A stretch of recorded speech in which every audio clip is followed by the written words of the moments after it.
A Kingdom Tale, a film treatment by Zach Smith. Prologue.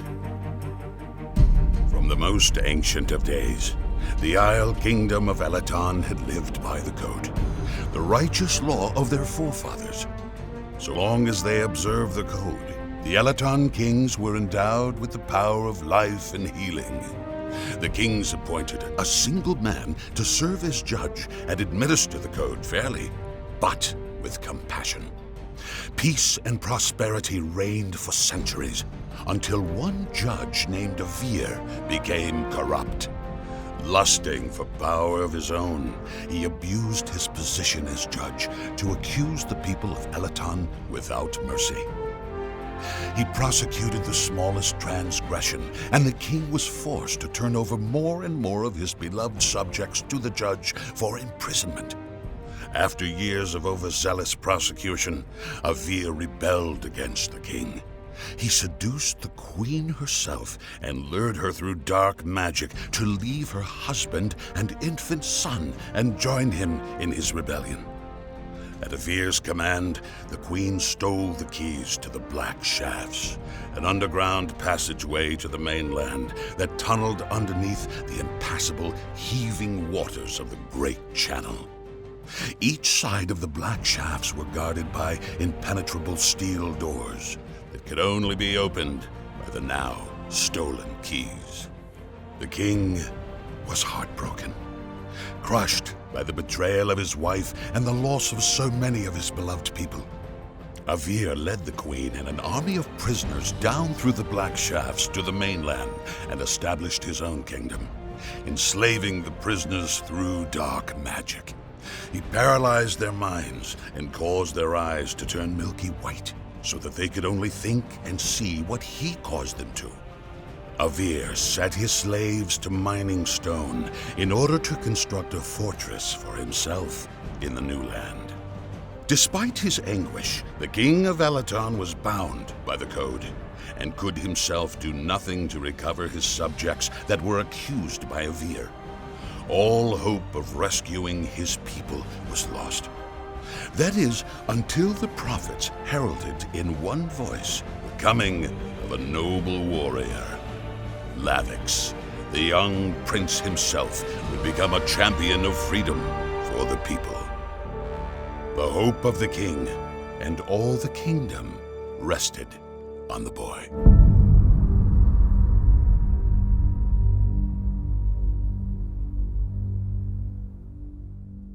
Set up. 20 years later. Lavix, 20, charges across the countryside upon his horse, leading a small contingent of soldiers. One of his lieutenants asks him to slow down, but he replies that he has to return to the castle as soon as possible for a ceremony.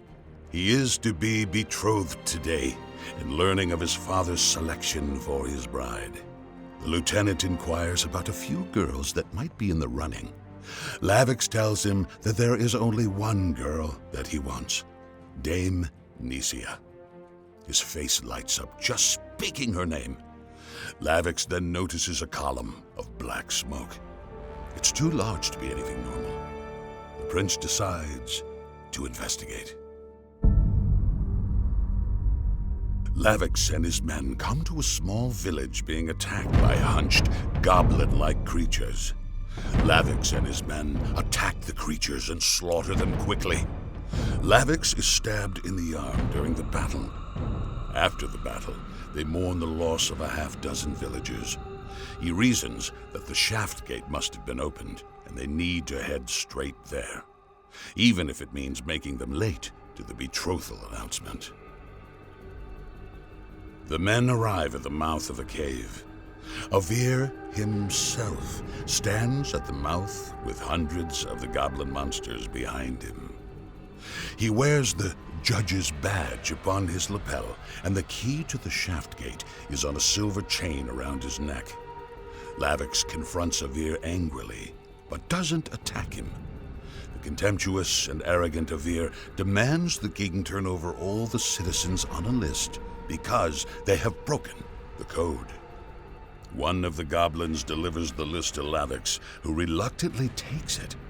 Lavix rages at Avir and accuses him of murder for the slaying of the villagers. But Avir claims the code doesn't apply to himself, because he is in part of the kingdom of Elaton, but his own. Reluctantly, Lavix agrees to deliver the accused citizens at noon the following day. Avir sneers and leads his goblins back through the steel gate inside the cave. The locking mechanism turns and seals the gate.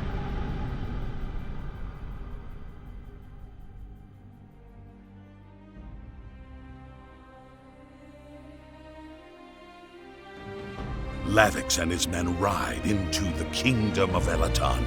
Its walls, buildings, and castles are breathtaking.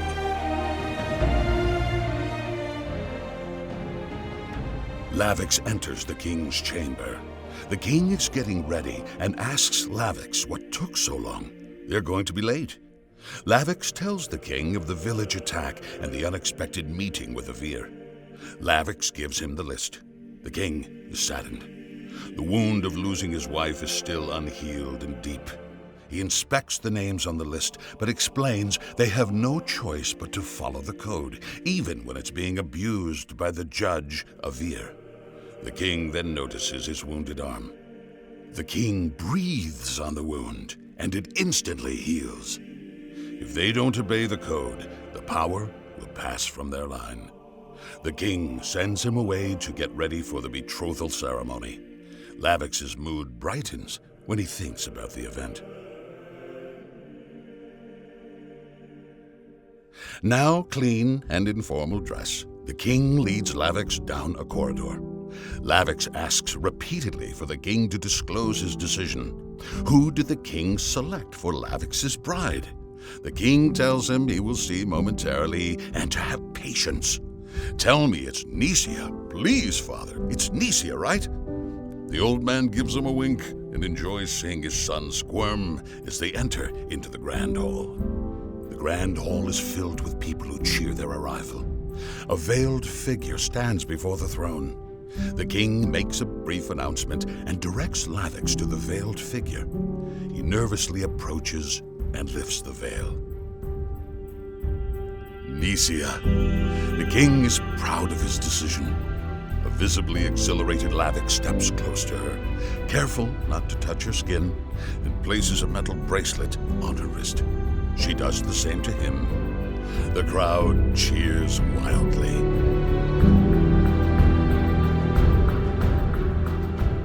At twilight, Lavix finds Nisia walking amongst the flowers and foliage.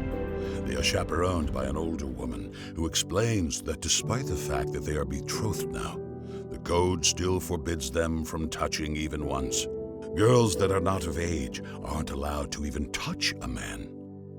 Small talk, flirting, verbal sparring. She laughs at his jokes. Avir materializes out of thin air into the garden, but stays hidden, listening in on their conversation. The old woman tells Lavix that the king has decided they are to be married in a year's time when she is of age. Both of them can hardly attain their joy at the thought. Their time is nearly up. Lavix confesses that he has waited years to tell her something.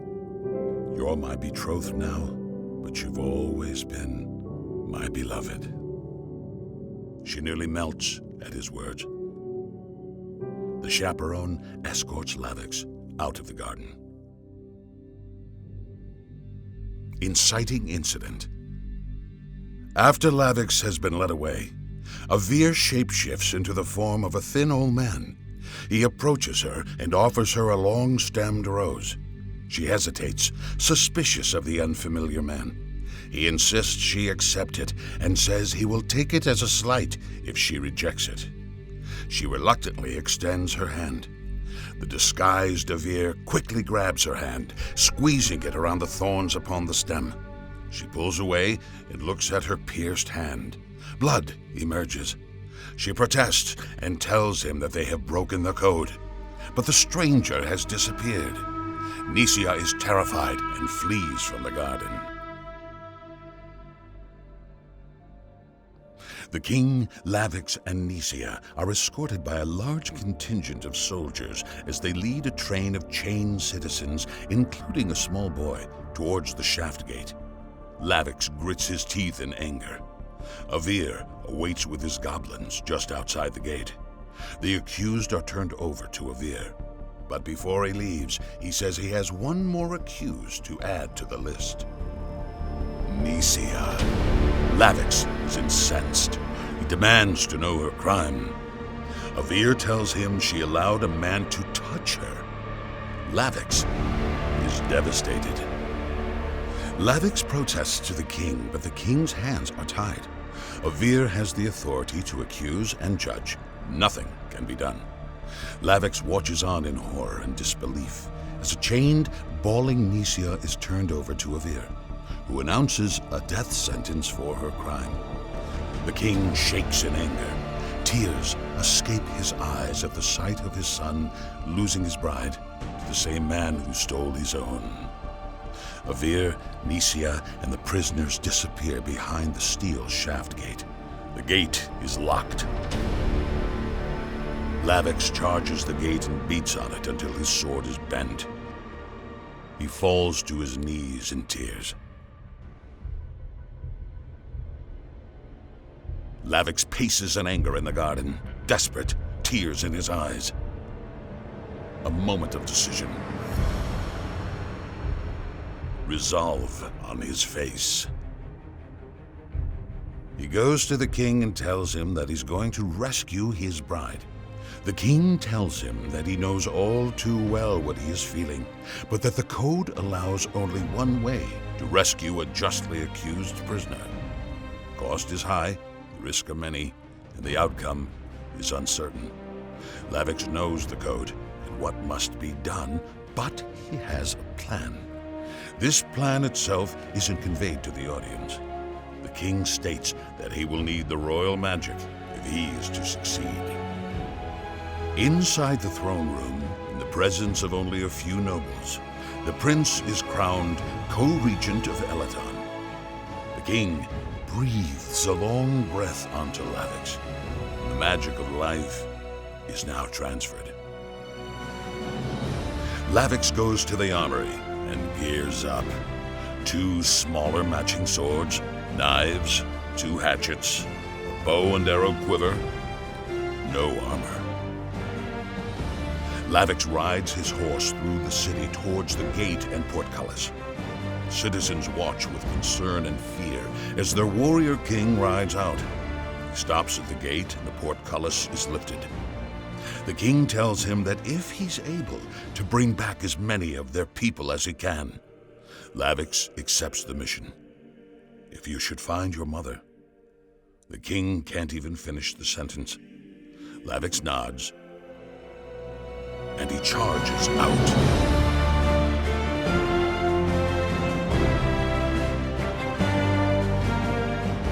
Lavix rides past the shaft gate. He arrives at the cliff overlooking the great channel below. He dismounts and sends his horse away. He looks over at the sheer cliff that falls into the churning, raging waters way below. In the distance, he can see another sheer cliff across the channel. Lavix inspects his bracelet, girds his courage, and leaps. Lavix falls and falls until he splashes down into a torrent of waves and chaos. He comes back up to the surface and struggles to swim to the cliff wall. He nearly drowns, but manages to catch hold of a crag in the wall. He reaches higher and catches another crag and begins to climb.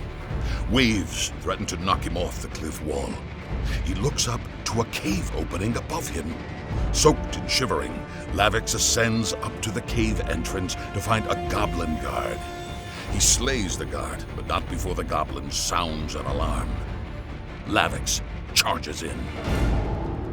He finds himself in a huge, man-made vertical circular shaft that extends high above him and far below. A circular staircase winds its way up and down on the inside of the shaft wall. Goblins are converging on him from above and below.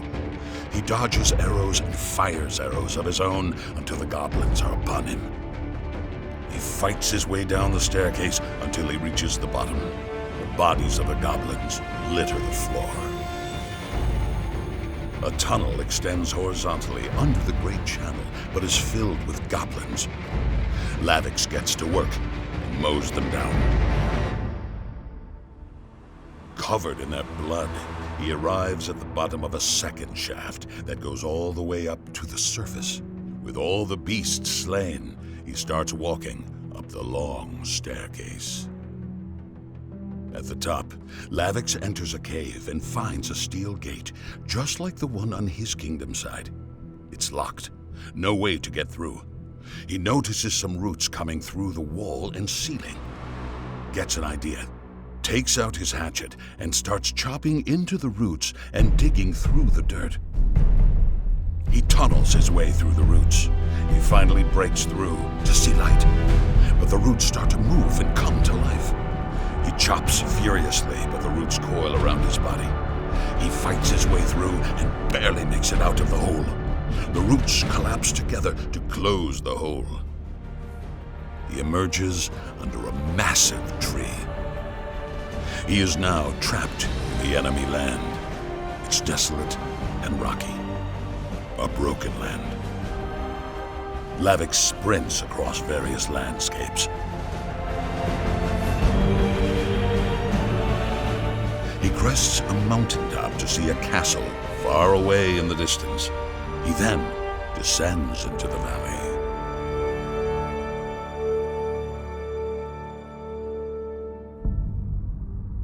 Lavix comes across a quarry with goblin taskmasters and enslaved people from his own kingdom working. He becomes furious at the sight. He sneaks in and breathes on one of the larger men, Yabin. The man's eyes go from white to normal. He regains his mind and is shocked to find himself in the quarry. Lavix asks him if he knows how to use a sword and hands him a weapon. He and Yabin start killing the guards and fight them upon the gantries. An epic fight scene ensues that ends with Lavix and Yabin victorious. Lavix breathes on the last of the slaves. He instructs the grateful crowd to head back west to the huge tree and wait for him. Lavix asked Yabin and two other men, Havas, an archer, and Rome, an axe-wielding tank, to join him in freeing people and rescuing his bride. The men agree, arm themselves with goblin weapons, and head off east together.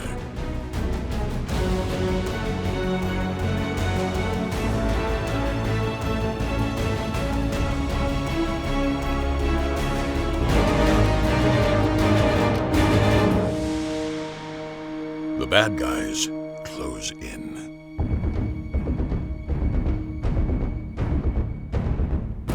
Avir chains Nisia in a dark cavern with a river of lava nearby. Others are chained up with her. A goblin rushes up to Avir and tells him that the prince has been spotted in their land and has freed the quarry labor camp. Avir is shocked and confused. How did he get through the channel? What is his plan? He commands the goblin to send out the wolves. A dozen giant wolfmen put on their armor and prepare for battle. Lavix and the three other men come upon another slave camp, this time in a mine. The three draw their swords and head towards the mouth of the mine cave. Having killed the slavers and freed the slaves, Lavix appoints some men to lead the liberated men and women back west to the large tree.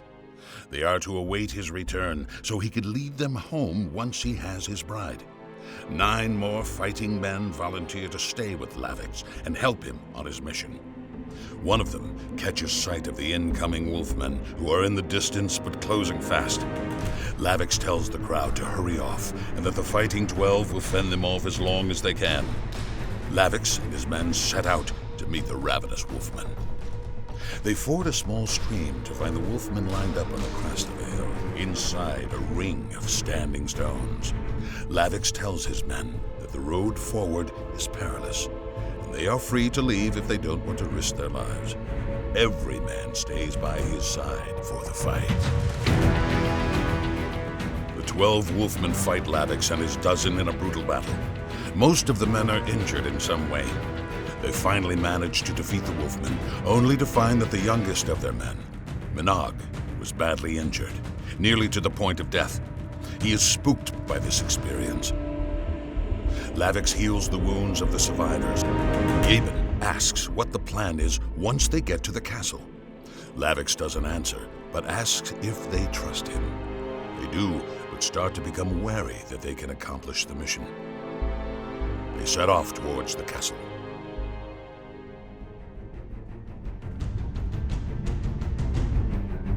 Avir is told of the wolfmen's defeat and that Lavix and his men are headed towards the castle. Avir issues a command to marshal all their forces and prepare for battle. Lavix and his men top a hill to see a blackstone castle in the valley below. Thousands of goblins are standing in ranks outside the castle walls in the distance. The men are terrified. Yabin reasons that 12 men versus an army is suicide. He proposes that they can hide and sneak in later. But Lavix insists they must fight on no matter the strength of the enemy.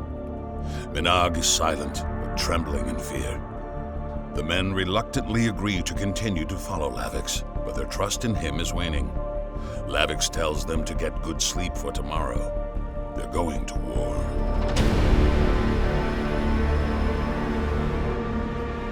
As the men prepare to camp for the night under a rock overhang, Lavix sits off by himself, sharpening his swords. Minog quietly pleads his case to the other men that they should abandon their king and their mission. There is no hope of surviving if they charge into battle against thousands. No one can refute his reasoning. But Yabin demands that they all cease the discussion. If the kingdom requires their lives, they should be willing to give them up. The men lay down to sleep. Minog is beyond distressed, and his worried eyes remain open. The goblin watchmen stand guard outside the castle walls. One sees something in the darkness. He pulls his sword.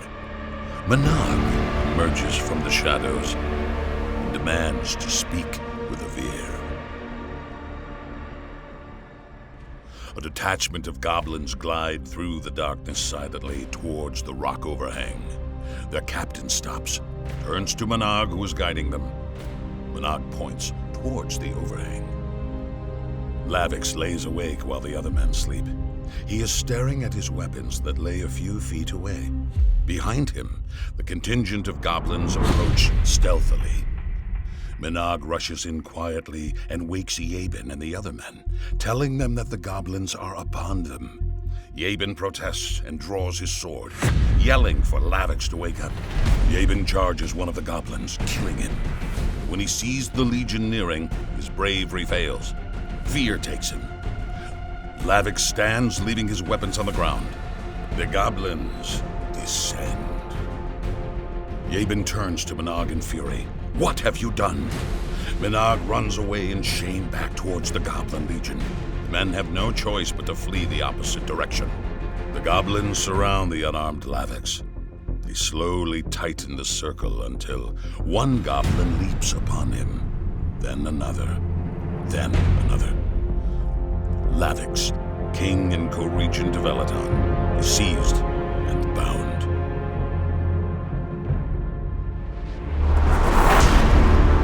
The goblins drag the shackled Lavix into the throne room where Avir sits upon his throne. Avir asks if he has come all this way to witness Nicias' execution. Lavix is shaking with rage.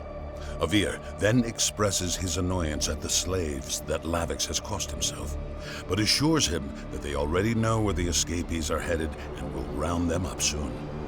Lavix tells Avir that he has no right to arrest him, as he has not violated the code. Avir counters that Lavix has violated the laws of his new kingdom, but Lavix points out that he is not bound by those laws, only to the code itself.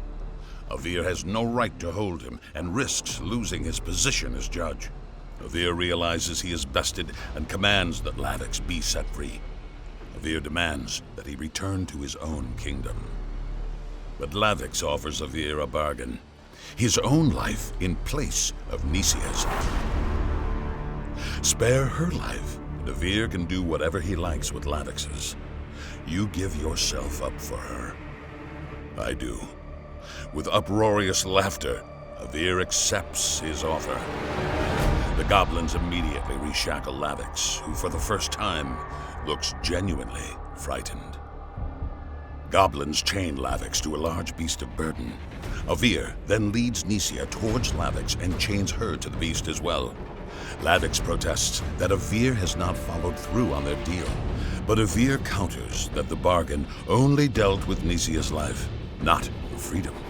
Her mind is still gone and her eyes still white.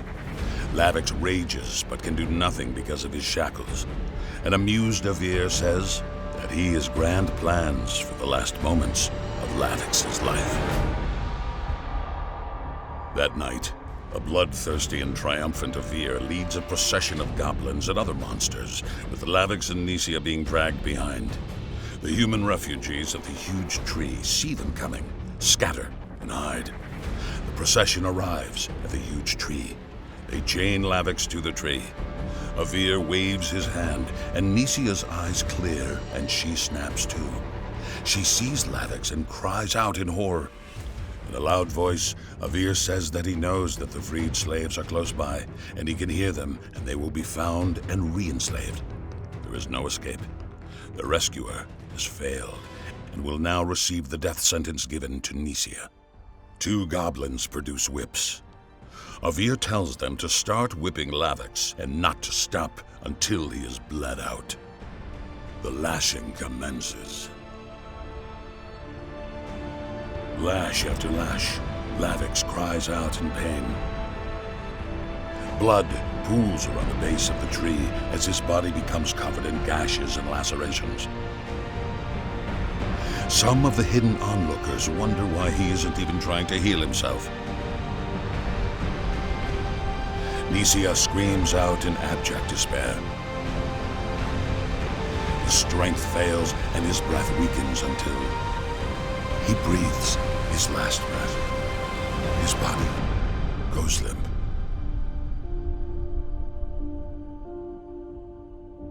The goblins cry out in victory. Avir laughs maniacally. Nisia sobs. Avir tells half his men to stay and find the escaped slaves. Far away in the Elaton castle, the king senses his son's death. Tears and mourning.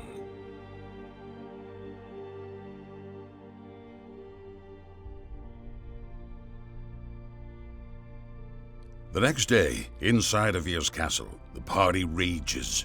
Feasting, drinking, and uproarious laughter. Demons and monsters of all kinds. Lavix's lifeless, lacerated body hangs from the rafters as a macabre trophy. A terrified Nisia is led back down into the dungeon and rechained in her place. Avir tells her that her life is saved, but she will never be free. Outside, the sun dips behind the mountains and all hope is lost. Yabin leads a group of refugees as they flee from pursuing goblins. They try to hide behind a rock, but are found by a giant troll. Yabin is led to the quarry and shackled. He sees his fellow refugees, now again enslaved. A look of despondency and anger as he begins hacking away at the stone with quiet sobs.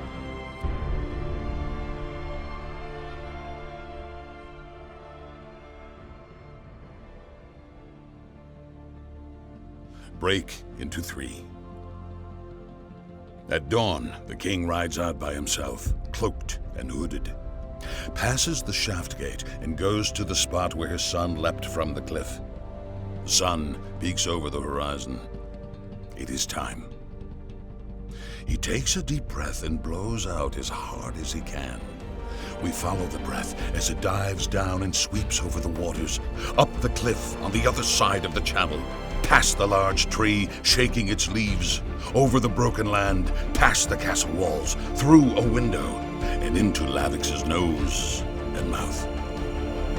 moments pass. Nothing happens. Just the sounds of snoring goblins below. But then, his wounds begin to heal. One by one, they close up and form scars. Then, a breath. Lavix's eyes pop open. A look of confidence, power. The shackles on his hands burst open and he drops to the floor. He stands and clenches his hands in strength and righteous anger. Passed out goblins litter the tables and floors. They begin to stir to life, hungover and irritable. Lavix picks up one of the goblins' swords off the ground. Let's finish this. The goblins can't believe their eyes. Then Lavix unleashes a savage and glorious assault. Nothing can stop him as he mows down his enemies left and right. He clears the room of all but one. At sword point, forces him to tell where Nisia is. The dungeon. Lavix spares his life and heads out of the hall. The goblin grabs a horn off the wall and sounds the alarm.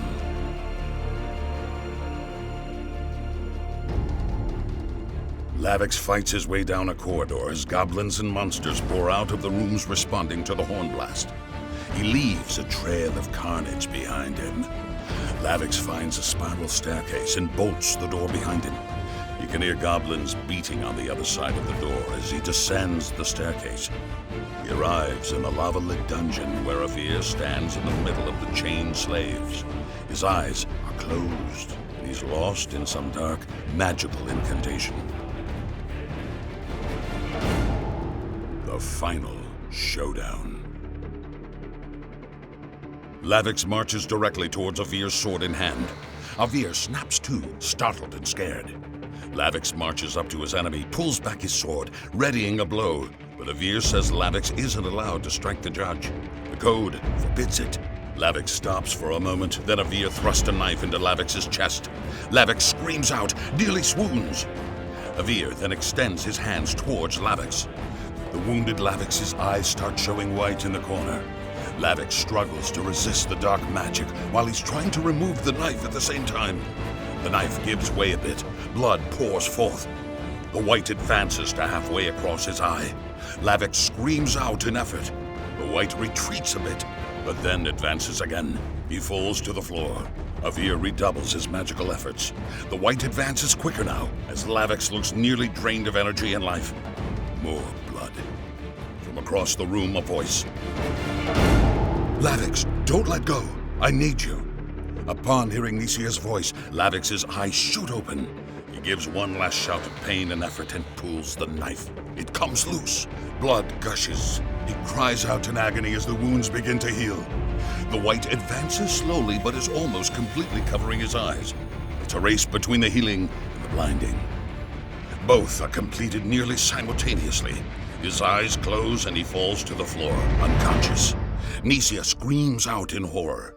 Avir sneers and gives a victorious cackle. All at once, Lavix's eyes shoot open and the white is wiped away in one moment. The healed and whole Lavix grabs his sword and stands like a warrior.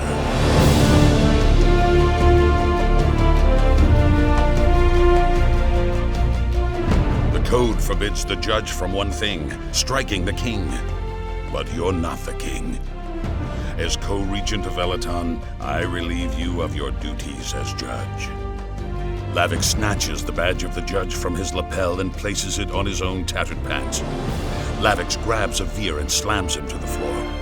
He grabs a pair of unused shackles on the ground and puts them on Avir's wrists. Avir screams out in fury, rage and disbelief. Lavix then grabs Avir's necklace and yanks it off his neck. This doesn't belong to you. The key to the Black Shaft is now returned to its rightful owner. Resolution. Lavix goes straight to his beloved and breathes on Nisia. Her shackles fall off. When she sees him, she cries out in joy and disbelief, then throws her arms around him. She then pulls back in fear. She's broken the code again. Lavix smiles and points to the badge of the judge and tells her mercy now reigns. What's more, he tells her that because they are betrothed, she is now royalty. He breathes once more and she is filled with the royal magic. He charges her to help free the other slaves. She walks over to a 6-year-old boy first, heals and frees him.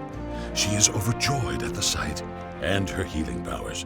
They heal and free the slaves in the dungeon.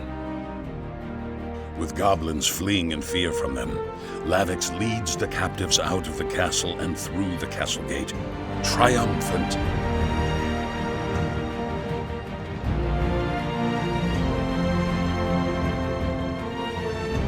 At the quarry, Lavix and Nisia, holding hands, blow out together, and all the slaves, including Yabin, Voss, and Rome, are freed. Immediately, they turn on their overseers, who all flee in terror.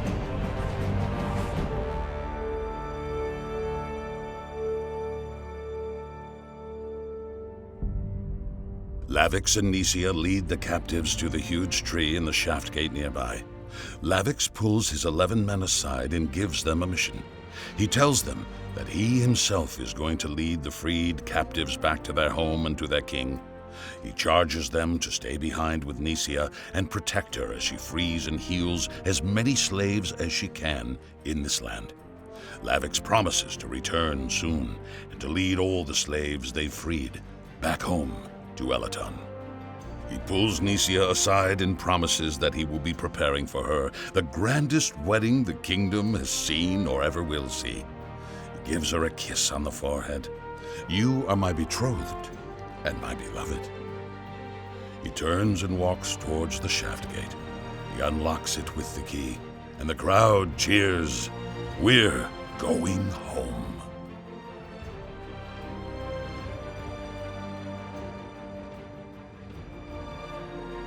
The king rushes out of his castle to see his son marching and leading the throng of his people.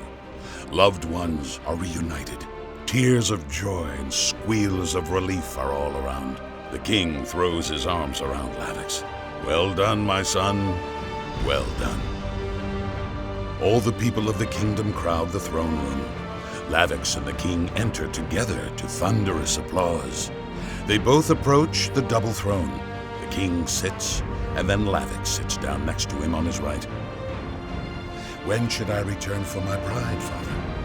"Give her a bit more time. She's not done freeing slaves just yet." Peace and joy reigned in the kingdom of Elaton from that day forth. Epilogue. Nisia, Yabin, and the other men crest a hill to see a farming slave camp below. The men draw and ready their swords, and Nisia grabs her bow. After the guard demons are slaughtered, Nisia goes down the row of chained women grinding grain, healing them one by one. Of the women, only one is veiled. She pulls back the veil to reveal the Queen of Elaton. Nisia's eyes go wide. She breathes on her. The Queen's eyes clear and her mind is restored. She immediately begins to cry. Nisia asks, "Are you ready to return home to your husband? Will he have me?" Nisia smiles. "You were never beyond the king's love. It's time to go home."